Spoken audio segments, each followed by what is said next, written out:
Welcome to new updates. So please like చేయండి, share చేయండి, subscribe చేయండి. మీకు నేను వీడియో చేస్తున్నాను కదా ఈ కరెంట్ అఫైర్స్వి. సో మీకు ఏమైనా ఇంకా ఎక్కువ చెప్పాలి అని అనిపిస్తే నాకు అడ్వైజెస్ ఇవ్వండి. నచ్చితే లైక్ చేయండి. లేదు ఇంకా ఏదైనా ఇంప్రూవ్మెంట్స్ ఏవి చేసుకోవాలో అని మీకు ఏమైనా చేసుకోవాలనిపిస్తే నాకు కింద కమెంట్స్లో తెలియజేయండి. ఓకేనా? సో మీ కమెంట్స్ బట్టి, మీ రెస్పాన్స్ బట్టి నేను ఎలా చేయాలి అనేది నాకు తెలుస్తుంది. ఓకే, మీరు కమెంట్స్ చేయండి. అలాగే చూసిన ప్రతి ఒక్కరు సబ్స్క్రైబ్ చేయండి. సబ్స్క్రైబ్ చేసుకోవడం వల్ల జస్ట్ ఒక క్లిక్ అంతే కదా. సో సబ్స్క్రైబ్ చేసుకోండి, సపోర్ట్ చేయండి. ఓకే, మనం స్టార్ట్ చేద్దాం. కరెంట్ అఫైర్స్లో ఇంకా ఏమైనా ఇంప్రూవ్ చేయాలా నేను అనేది నాకు తెలియాలి. సో మీరు అడ్వైజెస్ ఇస్తే బాగుంటుంది. స్టార్ట్ చేద్దాం. Okay, when was the first UN peacekeeping mission is observed? So question ఏంటంటే united nations peace keeping mission observed ఎప్పుడు స్టార్ట్ చేశారు? ఓకే, సో ఆప్షన్స్ వచ్చేసి 1935, B 1939, C 1943, D 1948. Okay, answer వచ్చేసి option D, that is 1948. So వివరాల్లోకి వెళ్తే అసలు international day of UN peace keepers is adopted by the union general assembly in its resolution 57/129. So ఇక్కడ ఏంటంటే మనకి శాంతి దినోత్సవం, అంటే శాంతిని సంరక్షించే దినోత్సవం అనేది ఒకటి ఉంటుంది. దాన్నే మనం పీస్ కీపర్స్ డే అనేది యునైటెడ్ నేషన్స్ జరుపుతుందన్నమాట. International day of united nations piece keepers day అని. సో ఈ డేని ఎప్పుడు స్థాపించారు అంటే 1948లో స్టార్ట్ చేశారంట. ఓకే, సో ఇందులో ఇప్పుడు ఇది ఎందుకు చెప్తున్నానంటే ఈ డే సందర్భంగా మనకి అవార్డ్స్ అనేవి మిలిటరీ పర్సనల్స్కి ఇవ్వడం జరుగుతుంది. సో ఇక్కడ మీరు చూస్తే major Suman Gavani, an Indian army officer, is awarded the prestigious united nations military general advocate of the year on 29 May 2020. So ఇక్కడ మేజర్ సుమాన్ గవానీ అనే ఒక మహిళకి, అంటే ఆవిడ ఒక ఇండియన్ ఆర్మీ ఆఫీసర్, ఆవిడకి అవార్డు ఇవ్వడం జరిగింది.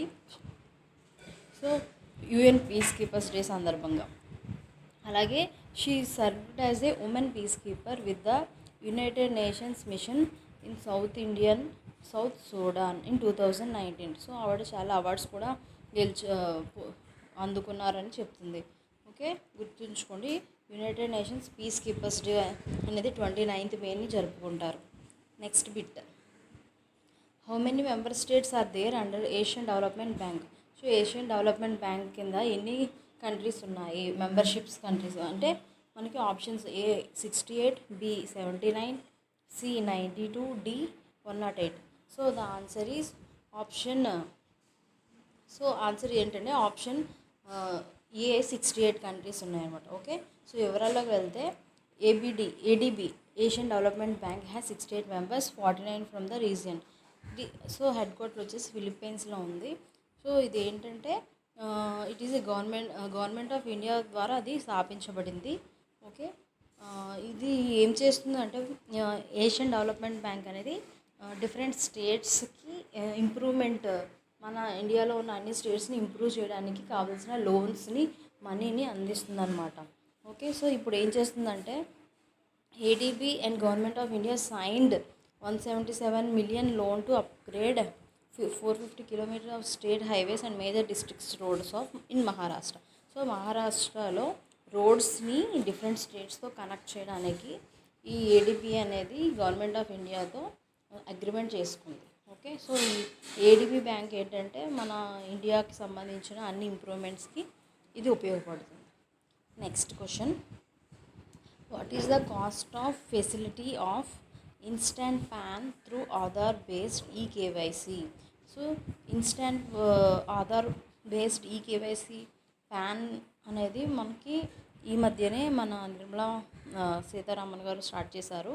సో దాని యొక్క కాస్ట్ ఎంత, అది కావాలి అంటే మనకి దాని కాస్ట్ ఎంత పెట్టారు? ఆప్షన్ వచ్చేసి A 100 crore, B 109.25 crore, C 203 crore, D free.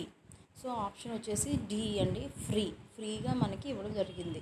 వివరాల్లోకి వెళ్తే finance minister Nirmala Sitharaman has officially launched the facility of instant PAN through Aadhaar based eKYC. Okay, so ఆవిడ స్టార్ట్ చేశారు ఈకేవైసీ అని. అంటే డైరెక్ట్గా ఇన్నాళ్ళైతే మనం వెళ్ళి నెట్ షాప్కి వెళ్ళి పాన్ అప్లై చేసుకోవడం ఇలా ఉండేది.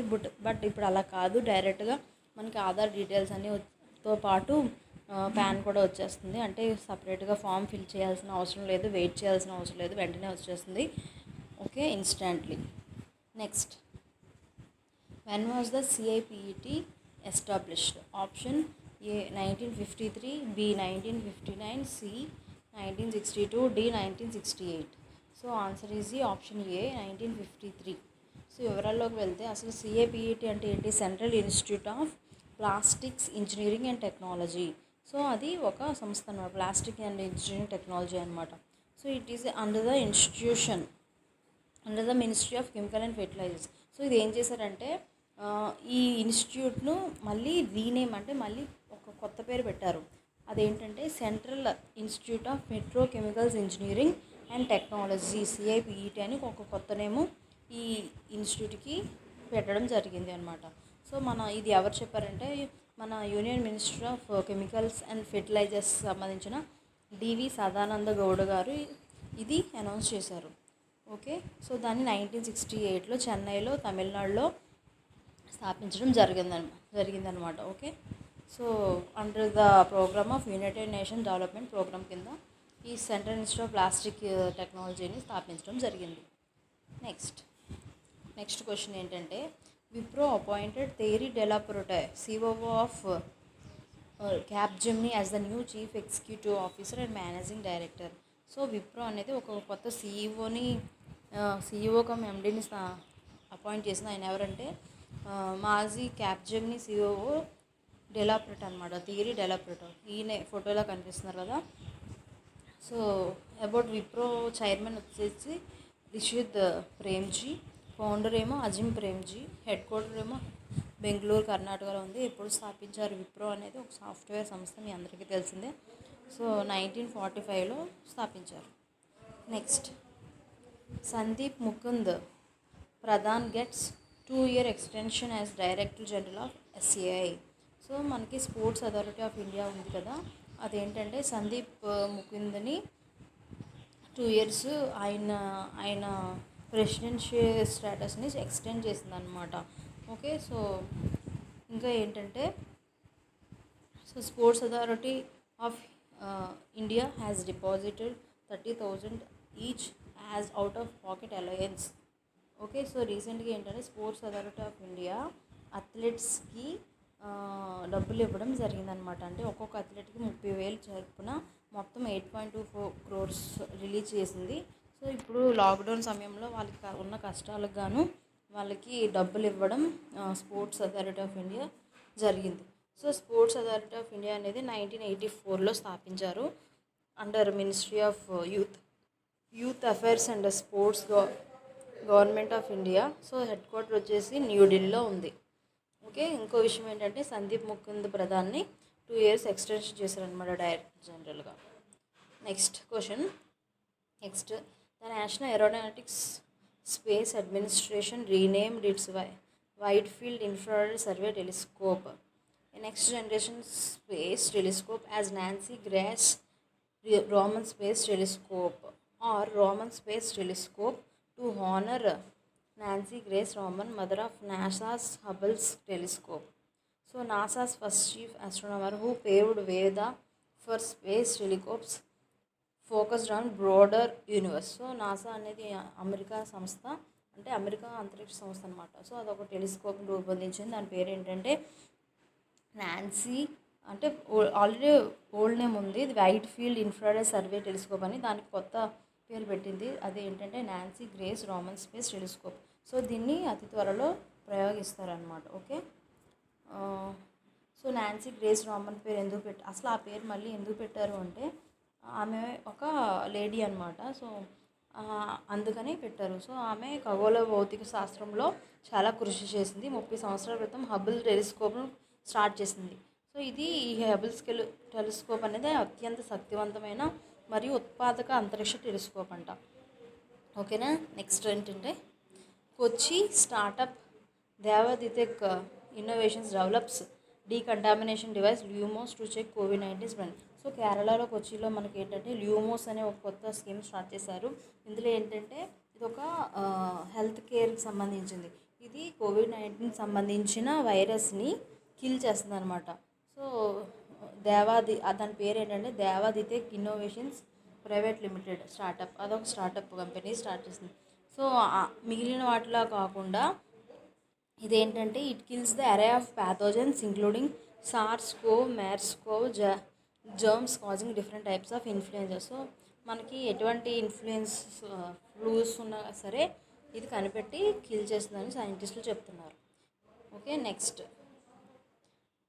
According to the study published in the journal bioscience research, professor Mathews Plamoottil, head of the Department of Zoology, so has detected new species fish, that is Punctuous actus of the Cyprinid family. So మనకి తమిళనాడులోని ఒక professor కొత్త రకం చేపని కనుగొన్నాడు అనమాట. దాని పేరు ఏంటంటే పంచియస్ ఫ్రెష్ వాటర్ ఫిష్, అంటే మంచినీటిలో దొరికేది ఇది పంచియస్ శాంక్టస్ అని. ఓకే. సో ఎవరు కనుక్కున్నారంటే ప్రొఫెసర్ మాథ్యూస్ ప్లామోటిల్. ఓకే. సో ఈ కాలేజ్ ఎక్కడ ఈయన రీసెర్చ్ చేశారంటే కేరళలో. Next world menstrual hygiene day. Okay. మనకి ఉమెన్స్కి సంబంధించి మెన్స్ట్రువల్ సైకిల్ ఉంటుంది కదా, సో దాని డేని స్పెషల్గా May 20th అబ్జర్వ్ చేస్తారు. ఓకే. ఇదేంటంటే అవేర్నెస్, అంటే స్త్రీలలో మెన్స్ట్రువల్ కోసం అవేర్నెస్ పెంచడానికి డేని అబ్జర్వ్ చేస్తారు. సో థీమ్ ఏంటంటే periods in pandemic, it is time to take action.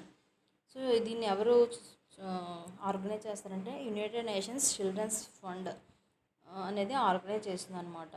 అలాగే సో ఎన్నో కార్యక్రమాలు కూడా ఈ థీమ్ మీద చేయడం జరుగుతుంది. Next the chief minister of Madhya Pradesh Shivraj Singh Chouhan launched Rozgar Setu Yojana to support and provide employment to the migrant workers. So మనకి మధ్యప్రదేశ్ సీఎం శివరాజ్ సింగ్ చౌహాన్ ఒక పథకాన్ని స్టార్ట్ చేశారు. అదేంటంటే రోజ్గార్ సేతు యోజన. సో దీనివల్ల ఎవరైతే వలస కార్మికులు ఉన్నారో వాళ్ళకి వాళ్ళ ప్రాంతంలోనే, అంటే వాళ్ళ ఊర్లోనే ఉద్యోగాలు లభిస్తాయి అన్నమాట.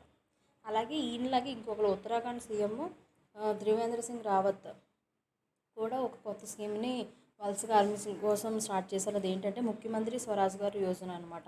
సో గుర్తుంచుకోండి, మధ్యప్రదేశ్ గవర్నమెంట్ ఏమో రోజ్గార్ సేతు యోజన, ఉత్తరాఖండ్ ఏమో ముఖ్యమంత్రి స్వరాజ్గార్ యోజన అనే 2 స్కీమ్స్ని లాంచ్ చేయడం జరిగింది వలస కార్మికుల కోసం.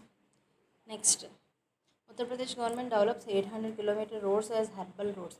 సో మనకి ఉత్తరప్రదేశ్ గవర్నమెంట్ రోజుకి కొత్త డెవలప్మెంట్స్ తీసుకొస్తుంది. సో కొత్తగా ఏంటంటే 800 కిలోమీటర్ హెర్బల్ రోడ్స్ని వేస్తుంది అనమాట. ఇది ఎందుకు అంటే రోడ్డు పక్కన ఉన్న, అంటే ఎలాంటి హెర్బల్ ట్రీస్ ఉంటాయి కదా, పీపల్, నీము, షేజన్, సో బ్రాహ్మి, అశ్వగంధ, ఇలాంటి వాటిని రక్షించడానికి, వాటికి మంచి సదుపాయాలు కల్పించడానికి హెర్బల్ రోడ్స్, అంటే అటువైపు వెళ్ళే ట్రావెలర్స్ ఉంటారు కదా, వాళ్ళకి మంచిగా అభిప్రాయం కలిగించడానికి 800 కిలోమీటర్స్ హెర్బల్ రోడ్స్ని ఇస్తుందన్నమాట. Okay. Next the rain water harvest system arrangements, అంటే అలాగే వాళ్ళకి ఆ చెట్లకు కావాల్సిన అన్ని రెయిన్ వాటర్ ఇవన్నీ కూడా పబ్లిక్ వాటర్ డిపార్ట్మెంట్స్ అనేది చూసుకుంటుంది. Next every year on May 31st no tobacco day is being marked by the world health organisation. So May 31st world health organisation ఏం చేస్తుందంటే నో టొబాకో డేని సెలబ్రేట్ చేస్తుంది.